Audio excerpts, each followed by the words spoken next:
was a week before the Christmas holidays. In the small village of Amani, laughter echoed through the air as children ran barefoot across the dusty paths. Ekene's home, however, was the loudest of all. His 6 children were chattering excitedly about their upcoming journey to their grandmother's village. Every year, they made the same trip during the holidays, and it was always the highlight of their year. The children couldn't wait to see the sprawling farmlands, climb the tall mango trees, and play with their cousins. But this year, fate had something unexpected waiting for them. Ekene's wife, Neka, sat in their small kitchen, her hands moving swiftly as she packed food into woven baskets. The smell of freshly fried akara filled the air. She was a quiet woman, known in the village for her calm demeanor and deep faith. As she walked, she called to her husband in the next room. "Ekene, please, let's pray before the journey. Just for a few minutes." Ekene laughed. "Oh, Neka, we have traveled this road so many times. We will be fine. Stop worrying." Neka frowned but didn't argue. She knelt beside the basket and prayed silently, asking for protection for her family. Her children often teased her for her constant prayers, but she didn't mind. Her faith gave her strength. The following evening, Ekene was returning home from the marketplace when he saw an old woman standing by the side of the road. She wore a faded wrapper and carried a small calabash. She waved at him, and he stopped his cart. "Mama, where are you headed?" he asked, leaning over. "My son," she said in a tired voice, "please take me to the next village. My feet can't carry me any further." Ekene nodded and helped her into the cart. They rode in silence until the old woman spoke. "Ekene, listen carefully. This year, you must not travel to your grandmother's village. If you do, you and your family must fast and pray before the journey. There is danger on the road." Ekene chuckled. "Mama, you worry too much. We have made this journey every year without trouble. We will be fine." The old woman's face grew serious. "I have spoken. The rest is up to you." When they reached her stop, she climbed down from the cart and disappeared into the shadows. Ekene shrugged off her warning, dismissing it as the ramblings of an old woman. The day of the journey arrived, and the house was bustling with activity. Neka woke early to prepare a hearty breakfast, while the children raced around, grabbing their belongings. The oxen cart was loaded with baskets of food and gifts for the family in the next village. As they prepared to leave, Neka gathered everyone in the yard. "Let us pray before we go," she said. Ekene groaned. "Neka, must you always do this? We are not going to the end of the earth." Neka ignored him and began praying. The children stood silently, some rolling their eyes. When she finished, they climbed into the cart, and Ekene took the reins. The journey started peacefully. The sun rose high in the sky, casting golden light over the fields. The children sang songs, their laughter ringing out as they passed other travelers on the road. Neka sat quietly, her hands clasped tightly in her lap. Her heart felt heavy, though she couldn't explain why. As they neared the forest, the atmosphere changed. The trees grew taller and thicker, casting deep shadows over the road. The cheerful songs faded, and a tense silence filled the air. Even the birds seemed to have stopped chirping. Neka glanced at her husband. "Ekene, something doesn't feel right. Let's turn back." "Nonsense," Ekene replied, urging the oxen forward. "We are almost there." Suddenly, a loud crack echoed through the forest.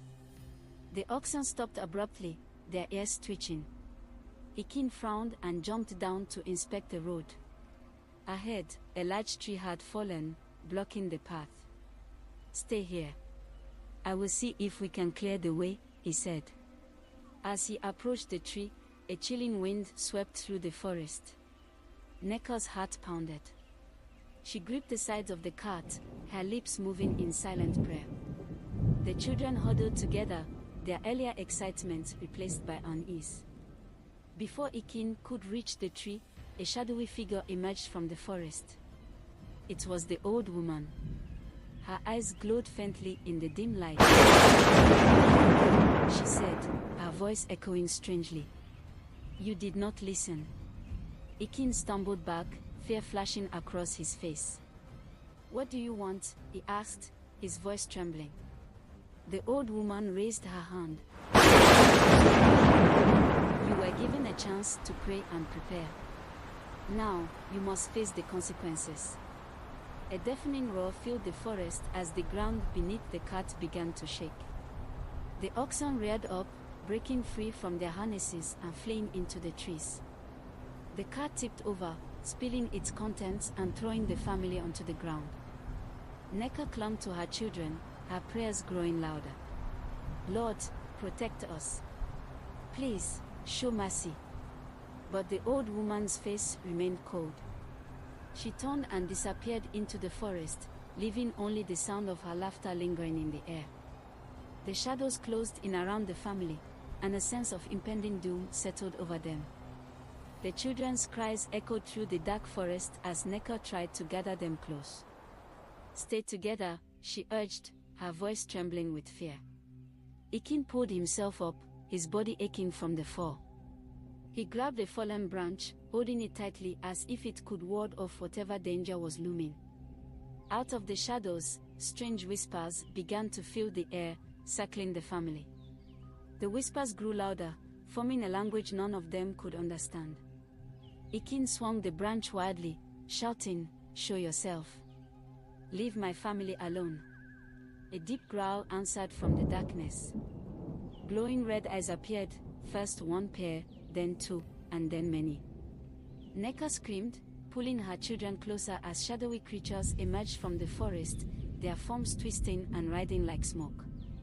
They moved closer, surrounding the family. Ekene's heart raced. "Run," he shouted, but there was nowhere to go. The creatures closed in, their growls blending with the eerie whispers. Neka began praying aloud, her voice rising over the chaos. "Father, save us. Deliver us from this evil." As she prayed, a faint light began to glow around her and the children. The creatures hesitated, their movements slowing. Ekene stared in disbelief as the light grew brighter, pushing the shadows back. But the old woman's laughter returned, echoing through the forest. "It is too late," her voice boomed. "You cannot escape your fate." The light flickered, and the creatures surged forward again. This time, there was no stopping them. The family's screams filled the forest as the shadows consumed them, leaving nothing but silence in their wake. By morning, the road was empty. The fallen tree had vanished, and the forest stood quiet and still as if nothing had happened. In the village of Amani, whispers spread of a family that had set out for the holidays and never returned. The villagers mourned, but none dared to search the forest, fearing the same fate. The tale of Ekene's family became a warning for generations. Elders told it by the fireside, their voices low and somber. When you are warned, they would say, "Listen." And never forget the power of prayer. But the story didn't end there. Deep in the forest, beneath the towering trees, shadows shifted and twisted. A faint glow emerged, marking the place where the family had been consumed. The whispers returned, soft and haunting, carrying with them the voices of the lost. Ekene's spirit, bound by his disbelief, lingered near the site, while Neka's prayers echoed faintly in the distance, battling the darkness that had claimed them. The villagers noticed strange occurrences at night. Animals avoided the forest, and travelers who passed by reported hearing voices calling out for help. The elders warned the young ones never to wander near the forest after sunset. But among them, one brave boy, Chike, refused to heed the warnings. Drawn by the mystery and eager to prove his courage, he ventured into the woods with nothing but a small lantern and a heart full of questions. Chike's steps were careful as he followed the path where Ekene's family had disappeared. The deeper he went, the colder the air grew, and the whispers began to surround him. They weren't just sounds, they carried words now, fragmented and pleading.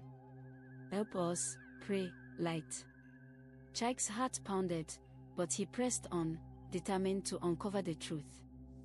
The shadows seemed to move with him, guiding him deeper into the forest. Then, he saw it, a faint glow, pulsating like a heartbeat. It was the place where the family had been lost. As he approached, the whispers grew louder, almost deafening. He could see outlines of figures trapped within the light, their faces twisted in pain. Among them, he recognized Neka. Her lips were moving as if in prayer, but no sound escaped. Chike dropped to his knees, tears streaming down his face. "What can I do?" he cried. The voice, calm and steady, rose above the chaos. It was Neka's. "Faith," she said. "Pray, child. Bring the light." With trembling hands, Chike clasped his lantern and began to pray aloud, repeating words he had heard from the elders. As he prayed, the light around the figures grew stronger, pushing back the shadows. The forest trembled, the ground shaking beneath him. The creatures' growls turned into screams as the light engulfed them. Chike's voice grew louder, and the glow from his lantern burst forth, illuminating the entire forest. The figures trapped within the light began to fade, their faces softening with peace. Before they disappeared completely, Neka's voice whispered, "Thank you. Carry the light forward." The forest fell silent, the darkness retreating. Chike stood alone, his lantern flickering but still burning brightly. He turned and made his way back to the village, his heart heavy yet filled with purpose. The whispers no longer followed him, but their message remained clear. When Chike returned to the village, he gathered the elders and recounted what he had seen. They listened in awe, their faces pale with fear and wonder. From that day on, the tale of Ekene's family and Chike's bravery became a lesson for all, to heed warnings, to hold faith, and to carry the light in the face of darkness. But the story did not end there. The darkness, though pushed back, lingered deep within the forest heart. Whispers of a more powerful shadow spread among the elders. They feared that something far more sinister would emerge. The village elders called for a gathering to decide what should be done. Their chants and prayers filled the air as the villagers awaited an answer, unsure if light alone could hold back what might come next. At the edge of the village, strange signs began to appear. Crops withered overnight, and the once lively river near the forest turned dark and still. The villagers, gripped with fear, begged the elders for a solution. Chike, now seen as a beacon of hope, was called upon once more. But this time, he was not to venture alone. A group of chosen villagers, armed with their faith and small lanterns, would accompany him to the heart of the forest. As the group gathered under the pale moonlight, Chike stood at the front, holding the lantern that had saved him before. The elders surrounded them, their chants rising in unison. "Let the light guide you," they said, their voices trembling with both fear and hope. The journey into the forest began. Shadows loomed larger, the whispers louder and more menacing than before. Each step felt heavier, as if the ground itself resisted their presence. Chike's lantern flickered, the glow struggling to push back the encroaching darkness. "Stay close," Chike urged, his voice steady despite the growing dread. The villagers huddled together, their lanterns creating small pockets of light amidst the oppressive gloom. Suddenly, a deafening roar echoed through the forest, shaking the very trees around them. Out of the shadows, a massive figure emerged, its form ever shifting and more terrifying than anything they had seen before. The villagers froze, their fear threatening to overtake them. Chike stepped forward, clutching his lantern tightly. "We come in faith," he shouted, his voice unwavering. The creature roared again, its eyes glowing with malice as it advanced toward them. "Pray," Chike yelled to the group. "Pray with all your strength." The villagers began to pray aloud, their voices blending into a powerful chorus. The light from their lanterns grew brighter, pushing back the creature. But the darkness fought back, swirling and lashing out like a living thing. Chike's lantern burned brighter than the rest, its glow piercing through the shadows. He stepped closer to the creature, his prayers rising above the chaos. "You will not take us," Chike declared, his voice filled with a conviction that shook even the bravest among them. The light from his lantern exploded, enveloping the creature in a blinding radiance. The shadows screamed and writhed before dissolving into nothingness. As the light faded, the forest grew eerily silent. The villagers stood in awe, their breaths heavy but their hearts filled with relief. The oppressive darkness had lifted, and the whispers were no more. Chike turned to the group, his face illuminated by the faint glow of his lantern. "The light has won today," he said softly. "But we must never let it fade." The villagers returned to Amani, their hearts filled with gratitude and a renewed sense of faith. The forest, once a place of fear, was now a reminder of the power of unity and belief. Yet, deep within the hearts of the elders, a lingering unease remained. For they knew that the battle between light and darkness was far from over.